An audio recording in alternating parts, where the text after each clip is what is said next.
जाते थे और एकदम से भाई क्या करता था, वैधव्य की साड़ी उसके शरीर पे फेंकता था और वो सादी साड़ी अब तुझे पहननी पड़ी। अब तो सब कुछ चलता है, पहले तो विधवा को गुलाबी रंग, केसरिया कलर आदि सब पहनना मना था। और ऐसा भयंकर वैधव्य जब आता था तो एक बहुत बड़ा पहाड़ जिंदगी पे टूट गया है ऐसा महसूस होता था। ऐसे उस काल में बहिनाबाई विधवा हो गई और विधवा हो गई तो सारे आजू बाजू के लोग आने लगे। पहले जोर जोर से रोने की भी पद्धति थी, आवाज निकाल के रोना, एक एक बात कह के रोना, ऐसी पद्धति थी।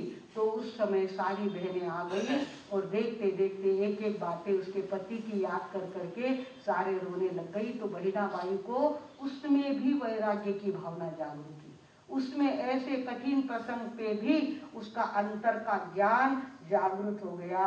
और वो क्या कहती है, ये खानदेशी भाषा है और खानदे की भाषा में अड़ को य उपयोग करते हैं, अड़ की जगह क्या उपयोग करते हैं, य उपयोग करते हैं।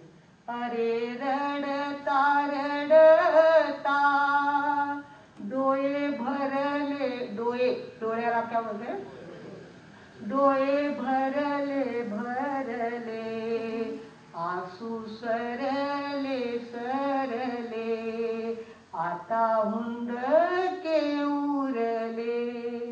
अब तो रोना भी नहीं आता है, खाली हुंदका आता है, उनकी याद आते ही हुंदका आता है। सांग सांग धरती माता अशी कशी जादू झाली, झाड गेलं निजीसनी मागे उरली सावली। झाड़ यानी उसके पति, झाड गेलं निजीसनी मागे उरली सावली। जरी फुटल्या बांगड्या मनगटी करतूत, क्या कहती है, जो भी मेरी चूड़िया टूट गई है पर मनगट तो है ना, चूड़िया गई पर मनगट है और इसके अंदर करतूत है, काम करने की ताकत इसके अंदर है। जरी फुटल्या बांगड्या मनगटी करतूत, तुटे मंगळ सूतर उरे गयाची शपथ, तुटे मंगळ सूतर उरे गयाची शपथ। गयाची शपथ आम्ही घेतलेली होती, एक दुसऱ्यासाठी जगू, अशा प्रकारच्या ज्या प्रतिज्ञा घेतल्या होत्या त्या तर कायम आहे ना। मंगळसूत्र तुटलं तर काय झालं, ती प्रतिज्ञा, एक पतिव्रतापणा जो आहे तो मला आयुष्यभर निभावायचा आहे, त्याच्यात फरक पडणार नाही। गळ्याची शपथ मी खाल्लेली आहे आणि ती शपथ तर माझ्याजवळ आहे ना। मंगळसूत्र गेलं तर काय झालं, गळ्याची शपथ तर गेली नाही। तुटे मंगळ सूत्र उरे गयाची शपथ, कुंकू पुसल पुसल आता उरल गोंधन। पहले गोंदा जाता था ना, यहाँ पे कुंकू पुसल पुसल आता उरल गोंधन, तेच देईन देईन नशीबाले आवतन। जो नसीब में लिखा होगा वो हो जाएगा। आज मेरा पेड़ सो गया है, उसकी छाव, उसके प्रेम की छाव तो मेरे साथ कायम है। तो क्या कहा, तेच देईन देईन नशीबाले आवतन, रडू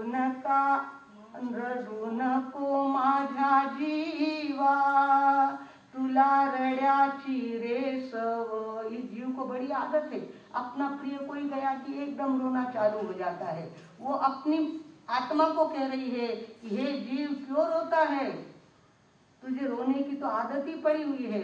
रडू नको माझ्या जीवा तुला रड्याची रे सव, रडू हसव रे जरा त्यात संसाराची चव, रडू हसव रे जरा त्यात संसाराची चव। नका नका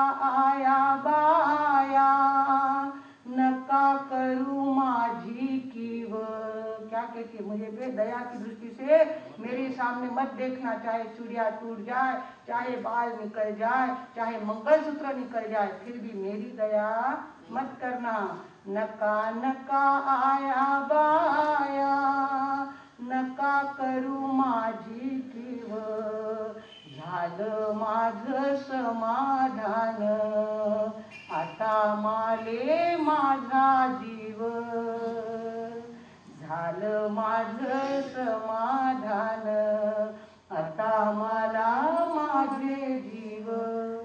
इस तरह से वो कहती है, सब कुछ गया, मेरा जीव तो मेरे अंदर है ना, मेरा वो आत्मा तो मेरे शरीर के पास है, उस आत्मा का ध्यान में लगाऊंगी, उस आत्मा की मैं साधना करूंगी, भक्ति में अपने आप को जोड़ दूंगी। बाहर की चूड़िया गई तो क्या फर्क पड़ता है, बाहर का मंगलसूत्र गया तो क्या फर्क पड़ता है, उनका प्रेम, उनकी प्रतिज्ञा याद करके मैं भी अपना जीवन आनंद से जीऊंगी और अपने आत्मा की आराधना करूंगी। हमारे मधुस्मिता जी ने कहा है, भक्ति में अपने आप को जोड़ने की आदत लगाओ। ऐसे भक्ति में अगर अपने आप को जोड़ने की आदत लगाएंगे तो चाहे जैसा प्रसंग आया तो बोलना चाहिए कि चलो इतना माइनस हो गया, कोई बात नहीं, इसके आगे हम चलेंगे, इतना हो जाने दो, इसके आगे काम करेंगे, इतना गया तो गया, इसके आगे काम करेंगे। हम क्या होते हैं, जो वस्तु हमारी होती है उस पर अपने मन को चिपका देते हैं, और वो चिपकाव इतना फेविकॉल का पक्का होता है कि वो चिपकाव मन से निकलता नहीं है। और प्रिय वस्तु व्यक्ति को मरने को 10-10 साल हो जाते हैं तो भी उनकी याद आते, फटाक से आंख में आंसू आने लगते हैं। राग की साधना करने वाले आंसुओं से कभी छुट्टी नहीं पा सकते, और विराग की साधना करने वाले आंसुओं को कभी आमंत्रण नहीं देते। Life is challenge, meet it. इस प्रकार जो चैलेंज को स्वीकार करता है, जिसके अंदर वैराग्य की साधना भरी हुई होती है, ध्यान रखना है, संसार का स्वभाव ध्यान में रखना है। ये संसार ऐसा ही है, इसमें जहाँ योग आया है वहाँ वियोग होने वाला है। जिस दिन फेरे खाए उसी दिन पक्का था कि आगे पीछे हम दोनों जाने वाले हैं। चाहे जितनी हमने प्रतिज्ञाएं ली है, चाहे जितना समर्पण किया है, पर पहले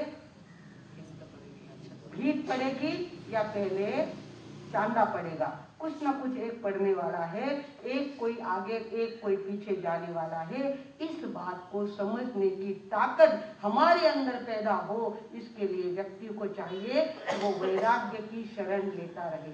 रोज विचार करे कि आज मैंने किस एक प्रिय वस्तु का त्याग किया है। रोज सवेरे उठकर एक प्रिय वस्तु का त्याग कम से कम एक दिन के लिए करने की आदत लगानी चाहिए। आज घी की वस्तु नहीं खाएंगे, आज तेल की वस्तु नहीं खाएंगे, आज शक्कर की वस्तु नहीं खाएंगे, आज नमक की वस्तु नहीं खाएंगे। कल हमारे डॉक्टर गंगवाल आए थे, एक दिन आए थे, उन्होंने कहा आज मी मीठ सोडलंय, घरात कोणाला सांगितलं नाही, पण आज मिठाचा त्याग केला। घरात सांगितल्यानंतर ते तसंच बनवून ठेवतील, घरात जे असेल ते बिन मिठाचं मी खाणार आहे। आणि त्यांना सांगितलं खाली जा आणि काहीतरी घ्या, म्हणजे मीठ घेऊ शकत नाही, मला मिठाचा त्याग है। तो इस तरह से आदमी को वैराग्य की साधना अपने जीवन में थोड़ी थोड़ी थोड़ी बढ़ानी चाहिए। तो जब संकट का समय आता है, परीक्षा का समय आता है, तो तैयार हो जाता है। भागवानों, ऐसी तैयारी हमारे द्वारा होनी चाहिए, ये ज्ञानी का लक्षण है। ज्ञानी का दूसरा लक्षण कौन सा है? वैराग्य। राग में चिपकना ये अज्ञानी का काम है, और वैराग्य की तरफ अपने कदम आगे बढ़ाना ये ज्ञानी का काम है। पहला ज्ञानी कैसा होता है? अक्रोधी, क्रोध पर विजय मिलाता है। क्रोध का प्रसंग आया कि चुप हो जाता है और क्रोध की आग को बुझाने की कोशिश करता है। और दूसरा ज्ञानी का लक्षण है वैराग्य। विगतः रागः यस्मात् स वीतराग। राग भाव को कम करने की प्रैक्टिस हम करेंगे तो निश्चित रूप से हम भी ज्ञानियों की गिनती में, ज्ञानियों की पंक्ति में बैठने के लायक बन सकेंगे। भागवानों, हम भी साधना करेंगे, क्योंकि मधुबंधु का दृष्टांत जो है वो कहता है कि तेरे पीछे काल रूपी हाथी लगा हुआ है, रात और दिन रूपी दोनों चूहे तेरे जिंदगी रूपी टहनी को कुरेद रहे हैं। नीचे क्रोध, मान, माया, लोभ लगातार तुझे आमंत्रण दे रहे हैं, और तीसरी तरफ तेरा पेड़ पानी में है। क्या बोलते हैं, उसकी नाव तो पानी में है।